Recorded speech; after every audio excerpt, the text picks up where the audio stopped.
Kimryl grits his teeth on the bar stool next to you and reaches down to slap at the front of his khakis in a way that you can totally tell is bad acting. Ah, nuts. Would you look at that? I think I must have dropped my wallet on the battlefield this morning. I'm going to shave your head while you sleep. Kiva pulls her black leather clutch out of her purse and just opens it up, pulls out her fucking credit card. Just pay off the tab. I know Mittens is very particular about her bed. Scytha grabs your credit card and opens her mouth to say something, but then the door of the bar swings open and a bunch of fucking finance bros from the Pantheon down the street come in, raising hell. And she just closes her eyes, sighs through her nose, and goes to open you up a tab. Kimryl takes a slow, judgy sip of his Ambrosia Cosmo and cuts his eyes sideways over at you. Breakup special, huh? Still going through it? If you must know, it's been rough the last couple weeks. She's dating a photographer. Yeah, a photographer with her own studio space. At least that's what I've heard around the office. Kiva's gonna set him on fire. Your brother on the bar stool next to you erupts into flames and shrieks. You guys are regulars here. Nobody else really looks at you. Oh, her own studio space. I'm the goddess of the dead, and I have my own condo. Kimryl's still burning. He's just screaming. Don't be a baby. We all know you can put yourself out anytime you like. This is true. After a minute, he gets fed up with milking it and just reaches up to snap his fingers and uses his own inherent divine ability to put out the flames. The end of one eyebrow is still smoking as he looks over at you. You know, not that my opinion matters, but I would say that these are risks that come with the territory of dating the goddess of love. Love is fickle, right? Did you guys ever decide who got the dogs? I got the dogs. They're my dogs. Oh, well, good for you. And if you're asking for my advice here... I'm not. This is why you should try for a little something called compartmentalization. I've been with Avarin for how many millennia now, and he has not so much as been over to my apartment once. That's because your apartment is so full of biohazardous materials that it's dangerous even for us. I'm a hazard to life. It's my whole thing. It comes with the territory. I do have a slice of the original pizza still under my bed, though. It has developed its own system of government. Do you think Mom will be proud of me? No. And the real question is, are you proud of yourself? He looks a bit wounded at that. Listen, I'm just trying to give myself any leg up I can for that big promotion coming up. We both know that I'm the family fuck-up and you're a shoo-in for it, but I think we also both know that you don't want it, and I would really love to get out of my broom closet. Kiva sighs and pushes the bottle of tequila a little bit further away from her. So you're still chasing after her approval? I'm not. I'm trying to advance my career. There's a difference. Our mother's our boss. There's really not. His eyes narrow at you, and he drains the rest of his drink before motioning at Scytha for another one. Yeah, says Mommy's little angel. Enjoy your breakup special. Anyway, just promise me you won't do something stupid, like going and engaging in a fling with a mortal. Kiva rolls their eyes.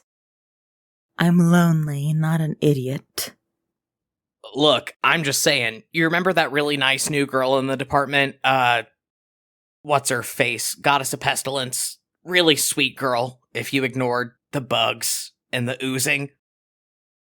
I recall, yes. Well, a couple months back, as far as the office gossip tells me, she got involved with some mortal guy. He got sick. She defied her nature to make him better, and then next thing you know, boom, she's on the Illyri project. Where careers go to die. Exactly. Kiva, you know very well that the Illyri project is something that your pantheon is working on in conjunction with a couple of the other skyscrapers in your corporate neighborhood, where there is a planet co-orbiting the planet Solean that most of you all have divine providence over. It is early on in its development. Sentient life there has not gotten too far yet. It's where pantheons send problem children. Kiva shakes her head and stands up, readjusting the veil over the bottom half of her face. In any case, no, I've resigned myself to the fact that the closest thing I'm getting to a great love is you. And then she leans in, gives him a little squeeze, and says, "We're gonna be late, let's go." Kimryl scoffs and kind of gives you this lighthearted shove, and then looks down to check at his watch. Ah, shit, yeah. You can afford to be fashionably late, but I can't. Scytha, a breakup special for the road, please. Make it 2.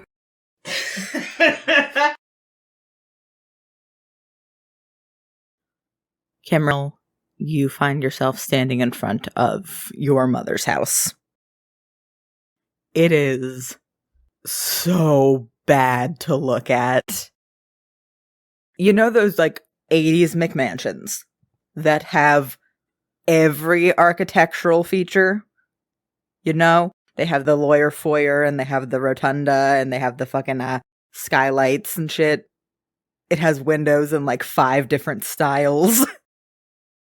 It is horrible to look at, and it is made worse by the fact that it is the worst shade of bright minty neon green. Kiva, standing next to you, raises the bottle of tequila in her hand and says, "All right, 1, 2, 3, chug." Oh yeah, bottoms up. Fortified by liquid courage, Kiva starts to walk inside. Kimryl looks up at this ugly, ugly house, his childhood home, drains his breakup special and throws the empty bottle into a nearby rhododendron bush, and then walks inside. You and Kiva walk into this McMansion. As soon as you walk in, you hear your mother chattering about something, and you see your half-brother Adrias, the god of fermentation, skid through the foyer. He would appear to a person to be 15 or 16. He's got the Molgoth side bangs. He could change his appearance anytime he wanted, however he wanted, but he has decided to dye his hair black, with a box dye, and he's wearing a little sweater vest. As he skids by, Kimryl sticks a hand out for a high five. He gives you a distasteful look and does not give you a high five. You are not cool enough for this kid. Not anymore. Ah, sunrise, sunset. He just kind of stands there with his hand up, left hanging for a couple seconds, but then turns around and walks into the dining room. Kiva pats you on the back and walks in with you.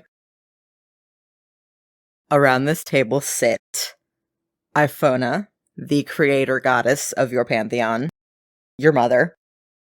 She's wearing a power suit, much like Kiva is, but somehow stiffer and with bigger shoulder pads. She is talking to somebody on a Bluetooth earpiece like in a 90s movie. Yeah, no, I understand. See, the thing about that is that I really need that deadline met. Or things are gonna get... And the ground rumbles under your feet as she says, Messy. Okay, thanks. Kisses. Bye. Next to her sits Remrus, the god of time, your father. They are divorced.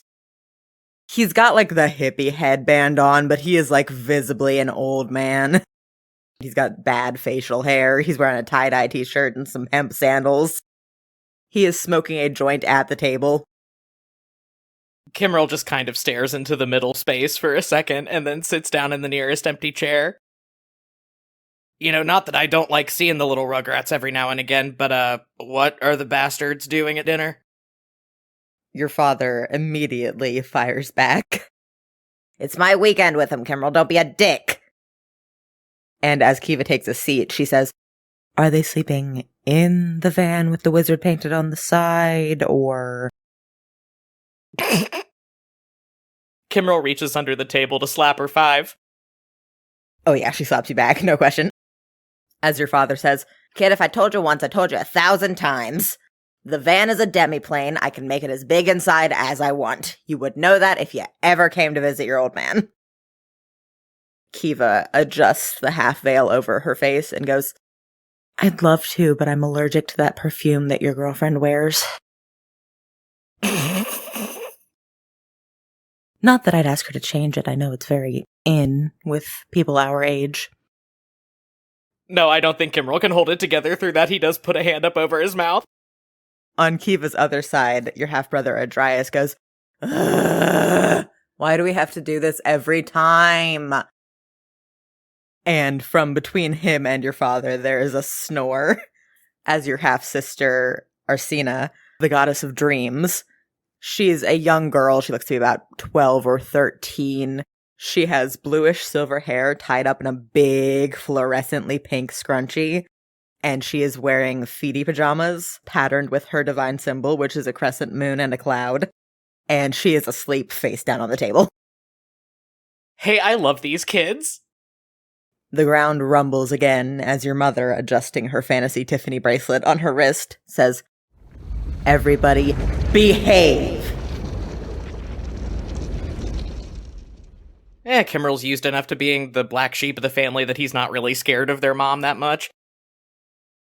Kiva, next to you in her chair, does shrink a little bit, and then says, "Dinner looks lovely, Mother. Is there garlic bread? Can someone pass the garlic bread, please?" Kimryl's gonna pass her the garlic bread and then use that movement as an excuse to take his little champagne flute of what I'm sure is Fantasy Martinelli's and pass it behind her back over towards Adrias. Hey man, help your brother out. Your mother is distracted dishing out ziti as you're doing this, so Adrias cuts his eyes over sideways at you and hisses back, "What's in it for me?" Kimryl glares at him and then reaches into his pocket and digs out his wallet and pulls a $5 bill out. You're a cold little motherfucker, you know that? Kiva kicks you super hard in the shin as she sees you get your wallet out of your pocket. You asshole! Has my brother, the god of fermentation, boozed up my apple cider? Yeah, he runs a finger along the rim of your little champagne flute of apple cider, and it looks funky. Cool, chugging it. It tastes vile, but this is the strongest apple-based liquor you have ever had in your life.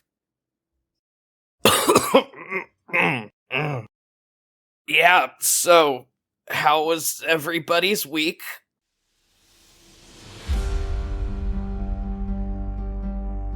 As Kiva also hands a champagne flute and $5 over to your younger brother, your mother says, Not as eventful as yours has been, sweetheart. You know, I noticed an anomaly in the reports coming up from accounting today.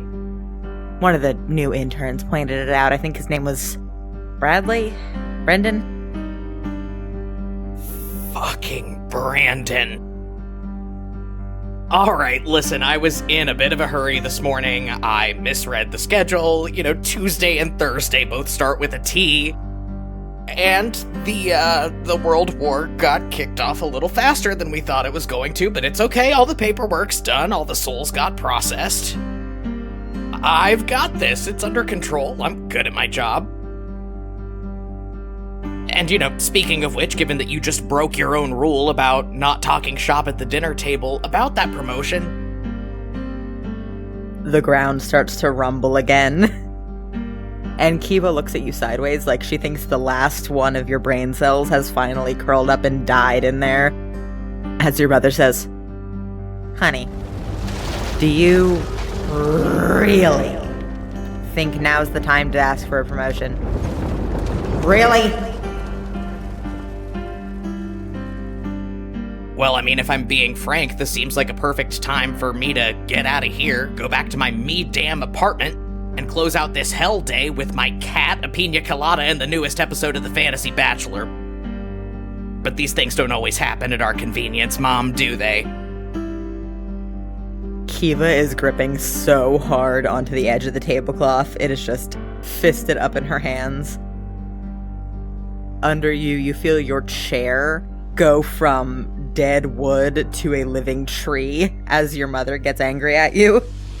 And the branches just start to snake around you. She gives you this very saccharine smile and says, How about we talk about this tomorrow at the office, baby? How's that sound? Because he is restrained, Kimryl cannot throw his hands up over his head in the dramatic gesture that he intends to. It kind of gets cut off at the elbow, and he does angry little jazz hands across the table. Oh, isn't this just typical? I spend my third overtime shift this week banging my horns into the wall over a job I never even asked for. And the second I ask for a little bit of recognition, or you forbid, a leg up, you get pissed because this is all your grand design, and how dare I want more. This is stupid. Let me out. I'm going home. your mother looks at you still with that big saccharine smile and goes, Darling, we all have to act according to our natures. and then she cuts her eyes at Kiva and says, Kiva, sweetie, you're storming a little bit. and yeah, sure enough, there is a light dusting of sand coalescing around the bottom of your sister's chair. She makes a little meep noise and just goes back to her dinner. Does not say anything. And then your mother looks back at you and says, You're a part of this family, young man. Eat your ziti, I made it special. You made everything, Mom! How special is it? your father snorts and goes, yeah, at least in this pantheon. And as he says that, much more rapidly than yours, his chair sprouts to life and branches just go through his shirt. And he looks down at them and at the ichor that is oozing out around one of them and goes, I mean, Kimryl, you shouldn't speak to your mother that way. Yeah, and you shouldn't have cheated on her after 80,000 years of matrimonial bliss, but hey, everybody gets a mulligan. He whips back around to glare at his mom. You want me to act according to my nature? Fine. God of death, here we go. He smacks at the living tree that his chair has now become, and it shrivels and dies beneath his hand and just crumbles away as he stands up.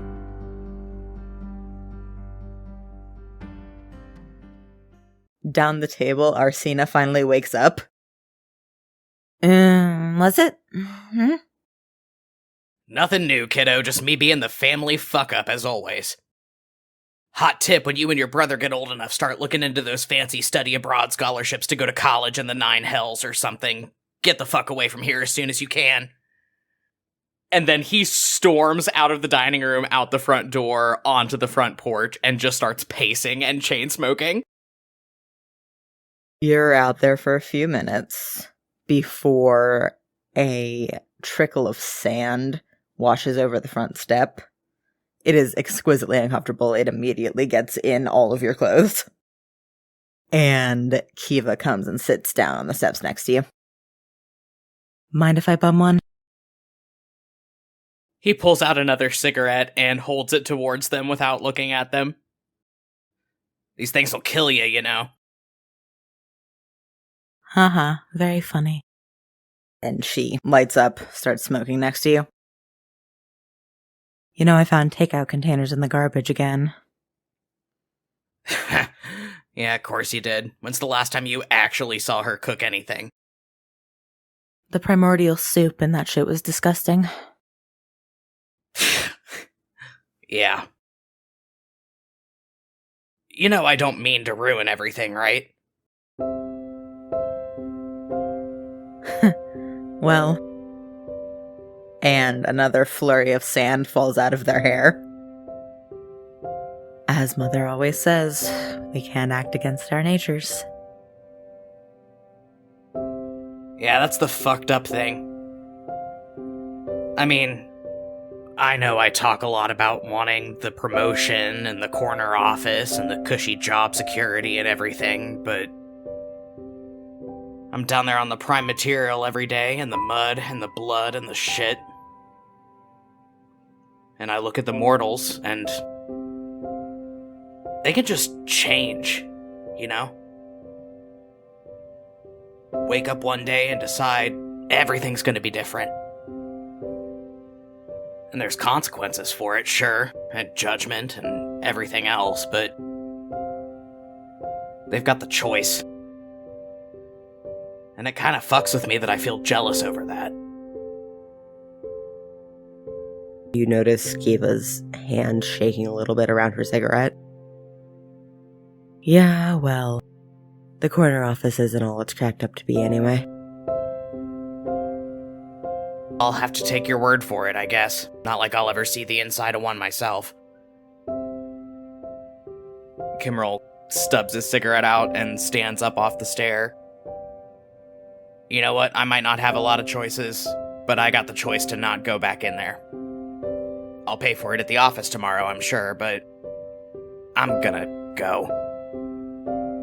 Kiva's shoulders tighten a little bit, but they tilt their head to the side, nod. Right. I am going to have to go back in there, so I'll smooth things over as well as I can. I'll see you tomorrow. He's gonna head down the walkway off the front porch and then just fully dragon out in the front yard and take off into the sky. It's very edgy.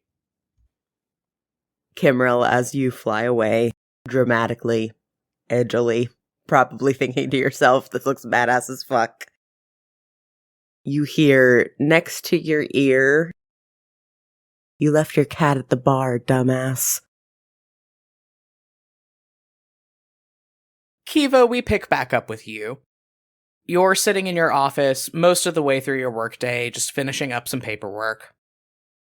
You saw your brother come in this morning looking hungover and upset, but then he headed down to the prime material plane to reap his souls, as he is wont to do. All in all, it's a pretty quiet, normal day.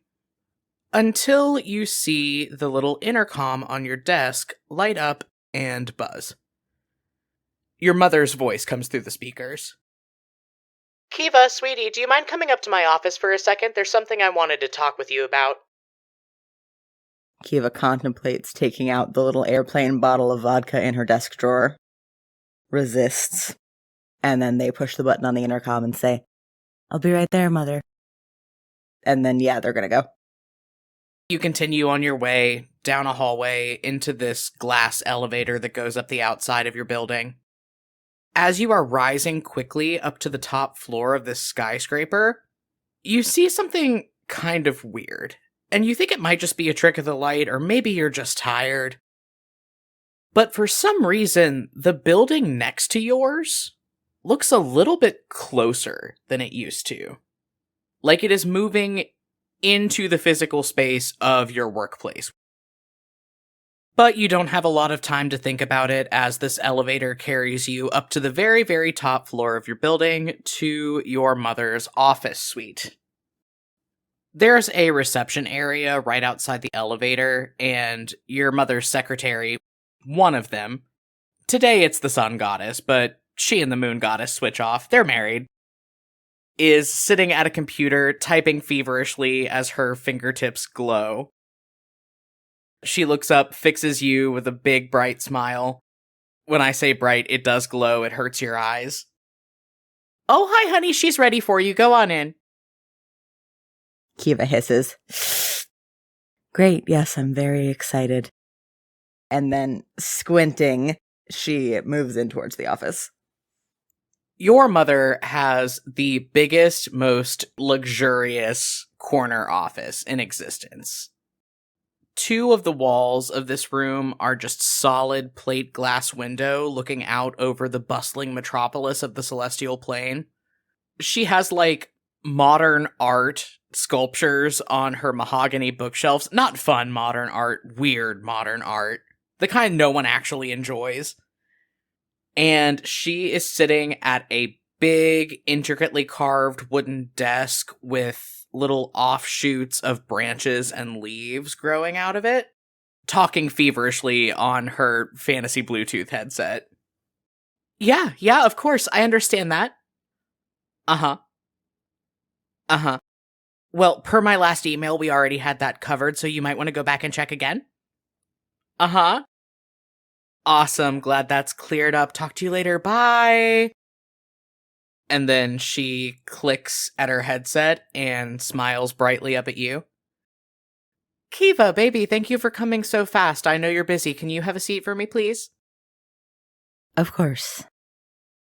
Kiva sits in one of the exquisitely uncomfortable chairs in front of the desk. Your mom glances over and types a quick email at her computer before turning back to you, perching her elbows on the desk and steepling her fingers in front of her face. So I'm sure you've heard from Deity Relations about that new promotion opportunity that's coming up for department heads and middle management, right? Yes, of course. It was in the office newsletter, and you know I don't like to skim. Anyway, I felt like I should be more forthcoming with you about why this new position's opening up. I'm sure you saw on the way up the closer proximity of things around us. We're doing a merger, Kiva. I'll just put my cards out on the table.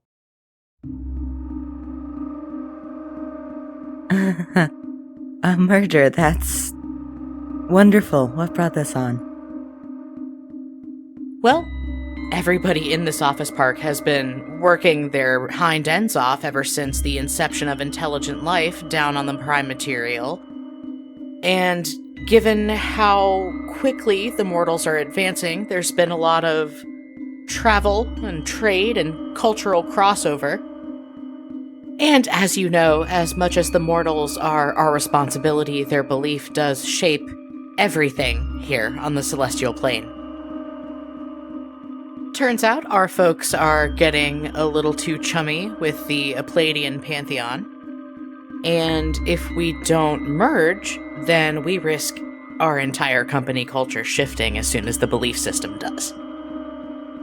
The merger should be done by the end of the week. However, that means that the company size is about to double, which means that we're gonna need more management. We're creating a new department that's going to supervise all of the previous subsidiary departments. So, the Department of Afterlife Integration and Soul Recycling, Department of Reverence and Worship, Department of Divine Intervention, Marketing. With the increased client load, it's all gonna come under the umbrella of something that we're calling the Department of Mortal Relations. And we're gonna need you to head that up. Kiva leans back in her chair a little bit. Me? Mother, I specifically did not put my name in for that promotion. I'm very happy with where I'm at. And I think we're all very happy with me being where I'm at. I excel at my job. I could think of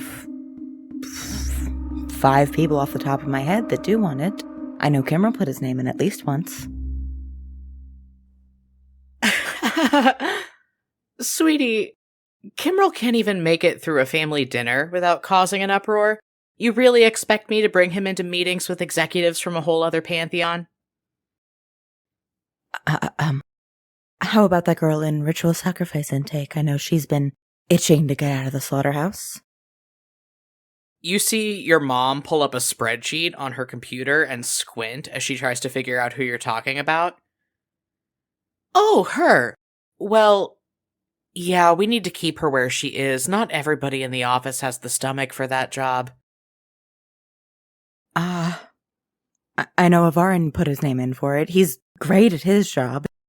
And you can always get someone to fill the accounting slot, Mother. My job is a little more specialized. Oh, I'll be frank with you. Avarin almost had it. I actually had him up here right before you to break the bad news. And you're right, he's great at his job, but I know who I trust, Kiva. I know who I trust to do what's right for all of us. Mother, don't you think this reeks of nepotism? Says the person who just tried to convince me to give Kimryl their job. Yes, and there's a reason that between the two of us, he has the public-facing job, Mother. He's suited to it. He's suited to it because he likes attention, not because he knows how to actually do his job. Look, sweetie, I get it, you didn't put your name in for the promotion, but you're taking it, Kiva. Any further questions? With their hands in their lap, Kiva starts picking at her cuticles with her fingernails as a little dusting of sand washes out of the ends of her sleeves. Am I dismissed? Yes, of course. Go finish up your paperwork. We'll have a meeting with the other pantheon in the morning. Right, absolutely. And then they're gonna stand up and walk out. When you get back to your office, there is a supremely milquetoast entity pacing the hallway in front of your office door. Ivarin, the god of knowledge and secrets, your brother's boyfriend, snaps his head around to look at you as you approach and goes, "Oh, thank goodness you're back. I need to ask you something." Kiva, who was fully intending to walk into her office and scream into a throw pillow for a few minutes, stops, sighs, and says, Ivarin, if you're asking me for anniversary gift ideas again, I just implore you to not get Post-it notes for the 4th year in a row. They were personalized Post-it notes, and he loved them, first of all. Second of all, speaking of the person in question, have you heard from Kimryl today? No, not since he got in this morning. He went down to the prime material early. Ivarin's eyebrows pinched together, and he runs a hand back through where he has his bronze hair tied back in a low ponytail. No, he didn't. He said he was doing that, and he came down to my office, and he said some supremely worrying shit. What do you mean? I don't know what I mean. I was hoping you could help me figure out what I mean. He walks in right before lunch and says something about being fed up and being burnt out and not having a choice and wanting to have a choice, and then goes back to work, and I've been trying to page him for hours because it's date night tonight, and he won't answer me. I don't like that. Kiva kind of defensively crosses her arms over her chest and goes, All right, I'm sure there's a logical explanation. I'm not sure there is. I asked Mia. They can't get him either. Kiva, thinking back on her conversation with their brother last night, purses their lips behind the veil and says, All right, what exactly do you think is going on? You watch a weird thing happen with the lenses of Ivarin's glasses. He braces one hand against the doorframe of your office, and you can see innumerable words in infinite languages scrolling across the glass as he looks out upon them. He kind of staggers to the side a little bit and grips at the doorframe a little harder. I think that there is information in my filing cabinets that Kimryl could have gotten to if he wanted about certain artifacts down there on the prime material that can mortalize an immortal being and give them a choice. He was angry about not having a choice, and I think he's about to do something stupid. Oh, fuck. Kiva raises both hands and kind of buries their fingers in their hair. Okay, sorry, I need a moment to think. We might not have a moment, Kiva. I don't know what he's thinking about doing, but it's not good. Where do you think he's going? His glasses do that weird thing again where you can see incomprehensible amounts of information scrolling across them, and then he purses his lips and nods. I think I know. Let's just... And then he sticks a hand out, and this swirling portal of magic that looks almost like a heat haze appears in the hallway in front of you. Kiva goes through it, no question. You emerge through this portal onto the prime material plane. In the middle of a desert of red sand. These rolling dunes stretching out as far as you can see beyond you on any side. You orient yourself after this portal closes behind you, look around, and see that there are decimated, ruined bits of a large building coming up out of it. Stone that has been demolished and cast asunder. Shelves that have been toppled and are rotting. You see Ivarin sprint across one of these sand dunes and skid to his knees by one of these toppled bookshelves, just digging up handfuls of sand and tossing them aside, trying to get to whatever's under it. This used to be a library belonging to my priesthood. Thanks for the sandstorm, by the way. We're looking for a box. A big black box with a silver lock. All right, take cover. And then Kiva raises their hands slowly, and huge piles of sand around them also start to raise. And once their hands are all the way above her head, she flicks them out to the sides, and the sand starts whirling around them. And by taking this action, you unveil the full ruins of this library. It was a little side project for you. You're not really sure if you remember it, but whatever this place used to be, it was fully demolished by the act of nature and random chaos and death that you brought down upon it. There are mortal bodies mummified by the sand that are just littered across what's left of the stone floors of this place.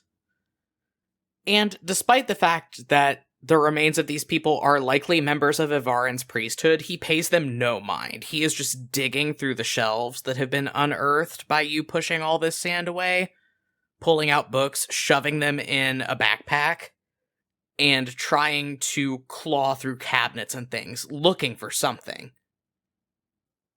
Okay, Kiva's gonna start looking as well, just pawing through shelves looking for this box that he described. You find in these shelves a vast amount of mortal knowledge. Again, you didn't pay too much attention to this assignment whenever you did it, but now that you're down on the ground, you can tell that this place was probably the primary repository of knowledge in the mortal world before it was destroyed. Behind you, you hear Ivarin throwing books and artifacts across the room into the sand where they skid away from him. There's this artifact, a knife. As far as I can tell, it's been translated from every language on this planet as something called the End. It's a blade of metal from the prime material plane forged in a portal to the celestial plane. It's a bridge. It can impart divine effects on mortals or mortal effects on the divine. And I think it's what he's after, so we're looking for a box and we're looking for the knife that's in it. All right, is there anything distinctive about it besides the lock, or am I just... I wouldn't know, Kiva. A lot of shit got lost in the sandstorm that destroyed my library. From behind you, you hear the rustle of sand being brushed away from something. A metallic thunk. Several quick footsteps. And then you feel the sharp, fiery pain of a blade lodging itself in your back. Son of a...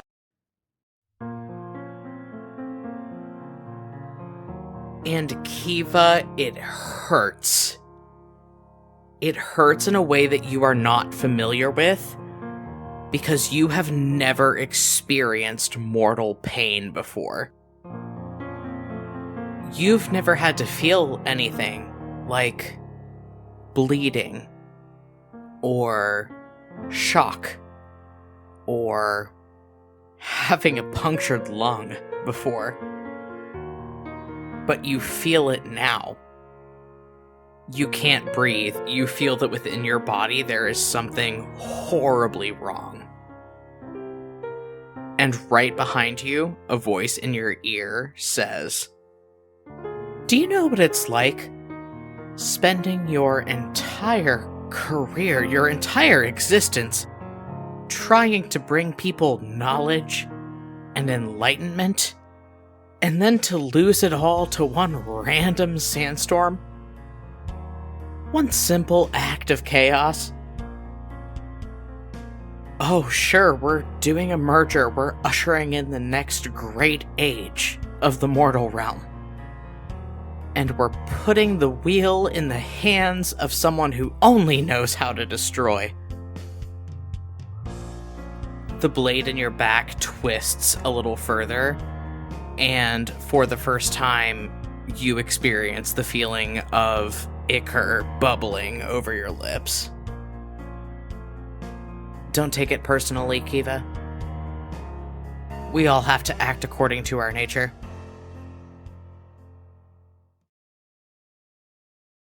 Kimryl, you find yourself on a battlefield, as you often do.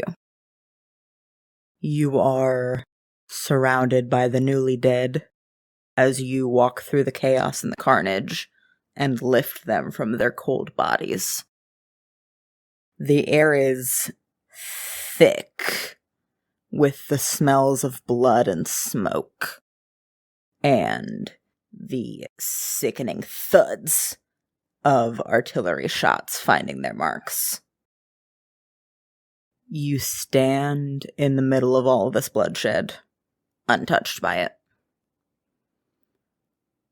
And then your pager goes off. Kimryl's like halfway through pulling a soul out of a dead body, hears the pager go off, and just goes, "Ah, damn it," and drops the soul back into the body, and that person gets to live now.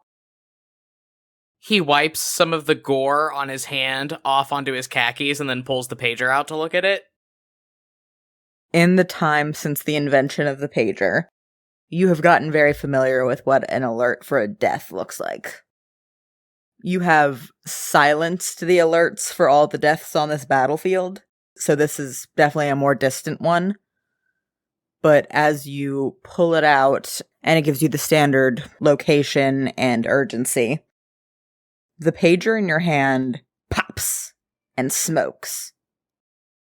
Fucking uh-oh. The screen flickers as another pop and another spark fly off of it, and then it goes dead. Did he get the location and everything at least before it did that? Yep. He kind of just stands in the middle of all this carnage, staring down at the smoking corpse of his pager. Alright, this is just what I needed today. I can't afford another write-up. Mia! Dominial Sandus, in the middle of your entourage, absolutely dripping in blood, with a knife in each hand, looks up at you with a manic grin and goes, "What you need?" I need you to finish cleanup here. I just got a really weird alert and then my pager exploded, so if I don't fix this, it'll be my ass. As you say, "I need you to finish cleanup," Mia looks around, and their grip on both of the knives tightens a little bit. Mia, as primarily a spirit of violence, is in their element right now. Their grin gets a little wider, and they say, "On it, sweetheart, don't hurry back."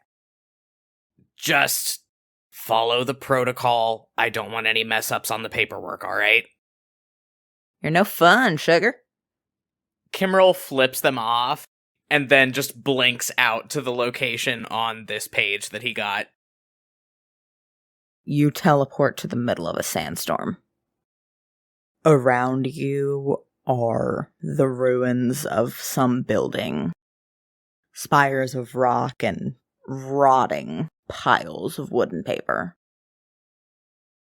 And around you, in this dome shape almost, is whirling clouds of red sand.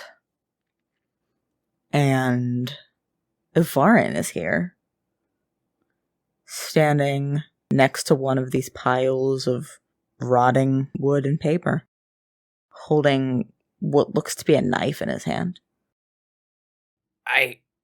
Babe, what's going on? I got a page, and then... As you're saying that, you hear...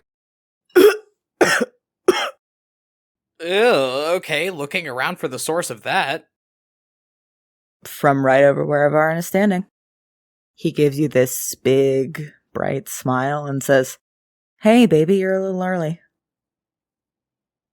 Early for what? He goes over there, quickly. In this pile of what appears to be a ruined bookcase, you see a 7.5-foot tall figure in a very sensible pantsuit, half veil over the bottom of her face, choking up dark, viscous ichor. What? Kiva? No! He baseball slides onto his knees next to them. As you're doing that, Kiva has one hand on her chest and is, again, choking. And the other hand grasps at your arm and latches on super tight. And you watch a slow drip of ichor fall from the knife in Ethereal's hand. Why? Ethereal squints at you and tilts his head, bird-like, and says, "Why are you looking at me like that? I did this for us." He takes the knife, wipes it off on his khakis. "Look, all I'm saying is, it's the beginning of a new mortal age. The old way of doing things was fine for its time, of course, but what they want now, more than anything, is to feel like they're in control. Your mother's way of running things puts her in opposition to that, so if we want to stay competitive, we need to rebrand." And he gestures with the knife nonchalantly. "Stage a hostile takeover, if you will. Me and you, we give them exactly what they want. So we make ourselves the faces of the future, and we build everything up better." It's really just basic economics, if you think about it. At this point, Kimryl has fully pulled Kiva into his arms and is getting her upright, trying to stem the blood flow in a way that he has learned after so many thousands of years on battlefields. And he just looks up at Ethereal, shocked and disgusted. What about this is building things up better? Well, we're not there yet, obviously. Sweetheart, it's the most logical way to go about things. No more infighting, no more jockeying for control, no more... And then he looks at Kiva again. Chaos, messing up our plans. Just me and you. Isn't that better? I mean, come on. Do you really want to spend an eternity living in your sister's shadow? He is still holding pressure on this wound that Kiva has, and the look of shocked disbelief that he is shooting at Ethereal turns into a snarl and bared fangs. Better her shadow than yours. I know he's a god, I can't technically kill him unless I have the knife. Can I do something to hurt him real bad? I mean, if you wanted to, you could try to grab the knife. I could, but I know what a mortal wound looks like, and doing that would necessitate letting go of Kiva and letting her bleed out, so no. he's still just holding pressure and looking at Ivarin with all of the divine wrath of a god of death. You didn't do this for us. You did this for you. I was just the only person stupid enough to go along with it. And yeah, maybe you're right. Maybe the way that things are run now is on its way out. But for now, we all have to act according to our natures. You know what mine is. Run. As you sit on the floor of this ruined library, with your twin sister dying in your arms, Ivarin gives you a look of wide-eyed betrayal and disappears with the sound of fluttering pages. Kiva's grip on your arm tightens a little bit as they choke again. What are you going to do? He's still just holding them, hand pressed against this wound on their back, ichor oozing out between his fingers. It's okay. It's gonna be okay. Kiva, still choking up ichor, goes, It's not. Yes, it is. This is my whole thing. If anybody under the protection of our pantheon dies, I am the one who has to come get them, and damn it, I've got a choice, and... No. Hey, look at me. You don't get to leave me. You don't get to leave me.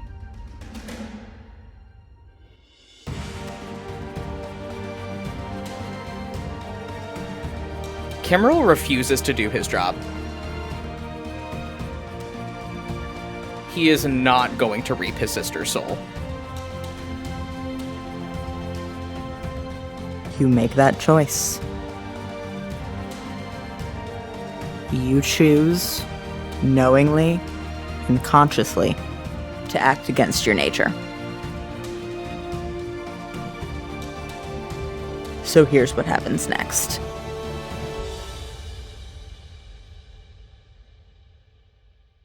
As a deity, you don't really have a physical body. You are belief and legend made solid around the white-hot core of your divine power. That is what you are. And as you feel that core pull at you to reap your sister's soul, and you say no, you feel it pulse, and your back bows inward as Kiva flinches back, and then it feels like the entire weight of the universe presses down on you. And as you are sitting there, beyond your own volition, a scream rips out of your non-existent vocal cords. And Kiva next to you screams in tandem. And those screams get louder and shriller as you feel this pressure just increasing. You stop being able to distinguish the two of your voices from each other. And then you stop being able to distinguish the feeling of her in your arms from the feeling of your own body pressing against itself. Something fucked up is happening right now. You feel that core of your divine power pulse again, and then it, like a wildfire, grows and builds and envelops the two of you. And then, like a rubber band, it snaps back. You look down at where you see 4 hands pressed to the ground. 2 just bone, and the other 2 translucent and shimmering like glass. There's another pulse and another snap. And you are simultaneously looking at a great horned skull and the darkness of a hooded robe. You say, Kiva says. Both of you say. What the hell is going on?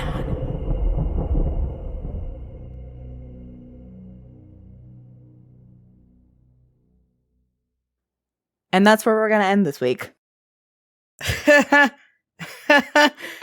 And y'all wanted the backstory on the gods.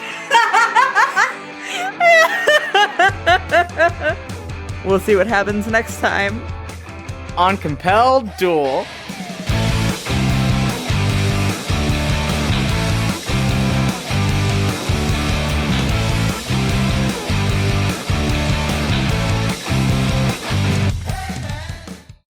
Hey everybody, Barry here with the postscript, just clearing up a couple housekeeping things here at the end of the episode. As always, I'm going to go ahead and plug our social medias. You can find us on Twitter, Tumblr, and TikTok at Compelled Duel. We have a lot of other cool stuff, like an official Spotify profile, an official website. You could find all of that linked on our various social media profiles.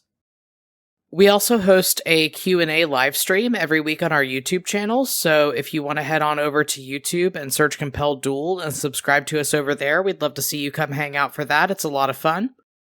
If you like what you're hearing so far on the podcast and are interested in supporting us, we ask that you consider heading over to patreon.com/compelledduel, where starting at just $2 a month, you get access to all kinds of cool patron perks, including but not limited to early access to episodes, access to bonus content and exclusive Spotify playlists, and even handwritten letters from your favorite character every month.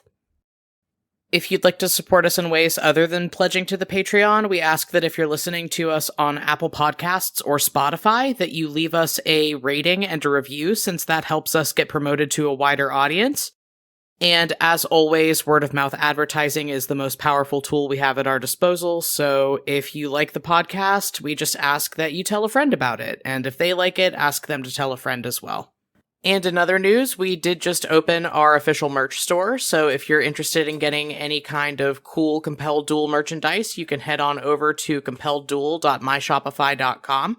We have lots of cool stuff, t-shirts, stickers, notebooks, buttons, pretty much anything you can imagine. Next episode goes up Friday, March 18th at 9 a.m. Pacific time, or if you are a patron, you'll be getting your early access to that on Thursday, March 17th. Thank you so much, and we'll see you next week.